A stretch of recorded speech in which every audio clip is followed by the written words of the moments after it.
What's up, guys? Late Night Football back again with another video. It's myself, Inks, and my friend Matt, and today we're going to be chatting about Well, what women footballers earn compared to men. So this is sensitive topic. very sensitive and a very hot topic. So what I'd just like to say, straight off the bat, there's been a lot of things, especially after the Women's World Cup, where there was a lot of everything was televised and a lot of people actually enjoyed it. There's a lot of the US team, so did I. There's a lot of the US US team. England semi-final. Yeah. Hot game. That was a tough game. Yeah.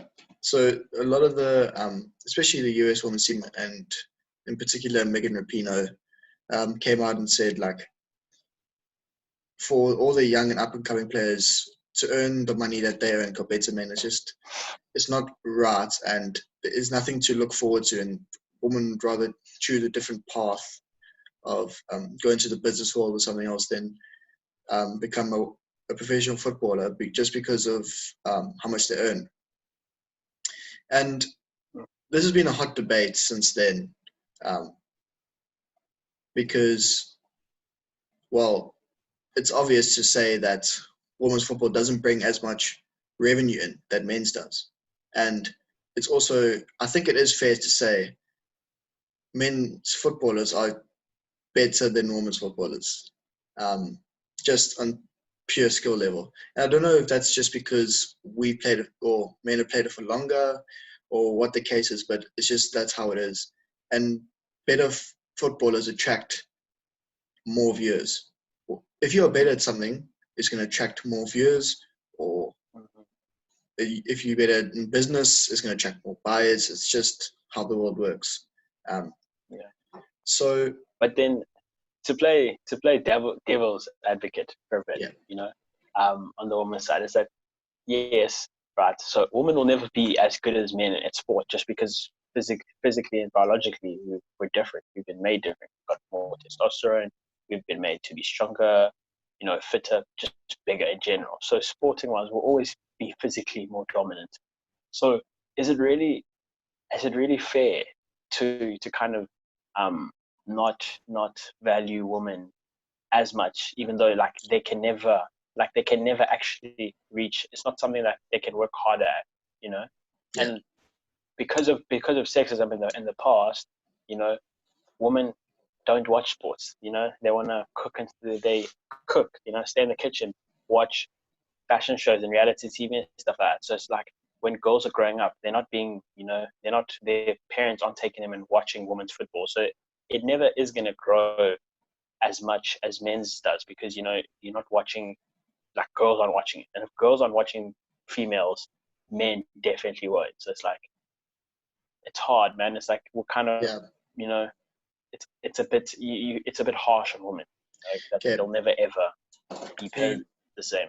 Yeah. To answer your question, if you go by the definition of the word fair, I don't think it's fair. Okay.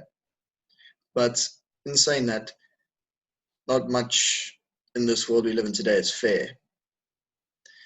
And what I mean by that in terms of this is that, yes, they probably should be paid the same, because men and women are equal in every way and right. But no, we're not equal. Okay, that's equal. Not true. That's not actually true. But just if you're just going on pure basics, men and women are equal. Opportunity, we should have the same opportunity, the same rights, and that kind of stuff. That's what I mean. Thank you.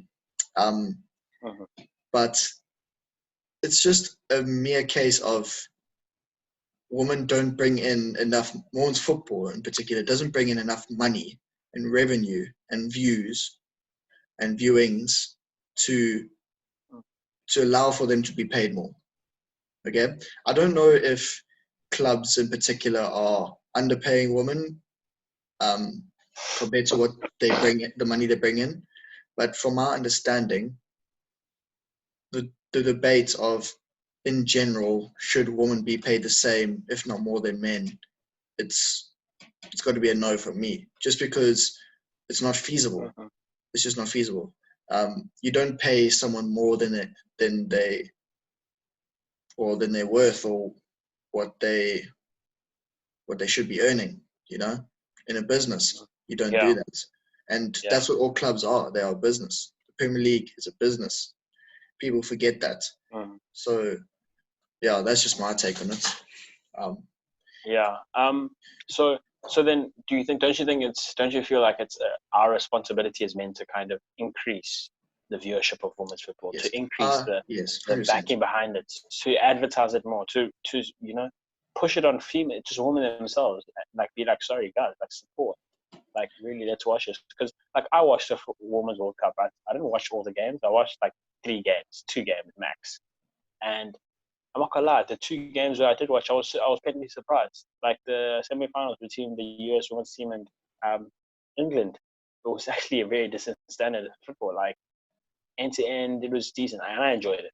Right, so you can get enjoyment from women's football. It's not that you can't. It's not that No. it's like you can't enjoy it. It's that bad. No, it's not. It's just not at the level of the FIFA Men's World Cup. But maybe the kind of common ground is to increase the viewership, get people more Yes. interested in it, so that they do bring in more money, and that they can also then justify, asking for more money. So maybe you're right, is that they don't earn enough. Maybe we need to help them get to the stage where they do earn enough, where they do Yes. bring in more crowds. Because in some places they do.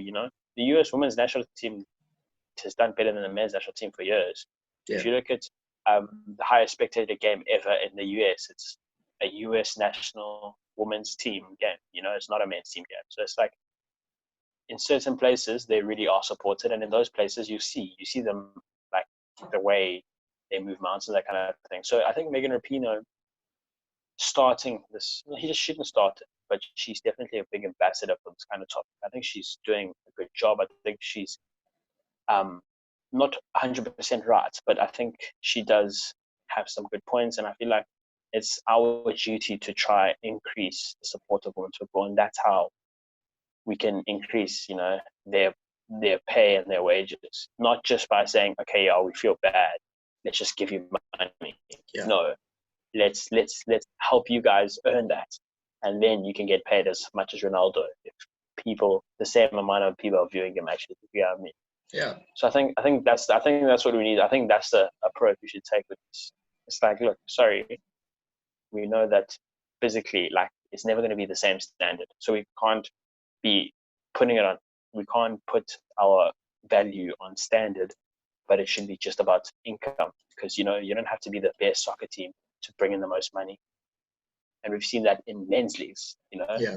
The winner of the league doesn't necessarily have the highest average attendance in their stadiums, etc., etc. It's not work like that. It depends on the way they play, etc., etc. It's small things. So let's try increase the viewership and stuff out of women's football, and then we can get to a stage where women are paid not to equal, but like a decent amount salary, and something that they can be proud of. compared to men. Yeah. I think it's just about just challenging those kind of gender profiles. Duty as men and future fathers, hopefully, and the fathers now to their young children, to especially the women, to integrate them with sports and football, and not be generic in the sense that you give your daughter a Barbie doll and you give your son a ball when he's young. Mm-hmm. Yeah, Switch it let up. them choose. Let them choose Put them what they both want. there and see which one she wants. Because she might want the ball, and then hey, you got your next Marta or your next Alex Morgan. Like, So I think women also need to step up and be like, okay, look, we're going to support our gender. We're going to support them because they're doing something and they're challenging and pushing boundaries for us. So let's support them. So it's it's the duty of men and the duty of women themselves. It's everyone's duty to try improve the situation in women's football. Yeah, I think that about rounds up this discussion on the kind of the wage gap, and how how it can be ended or how it should be ended. If so, you may feel differently. That's all and well. Everyone has their own opinion, but it needs to be backed by something. So definitely put it down in the comments, and we'd love to see what you guys think. But yeah, I guess that's the end of today's video from us. Thanks for watching this far. Like and subscribe, and we'll see you in the next one. Cheers. Cheers, guys.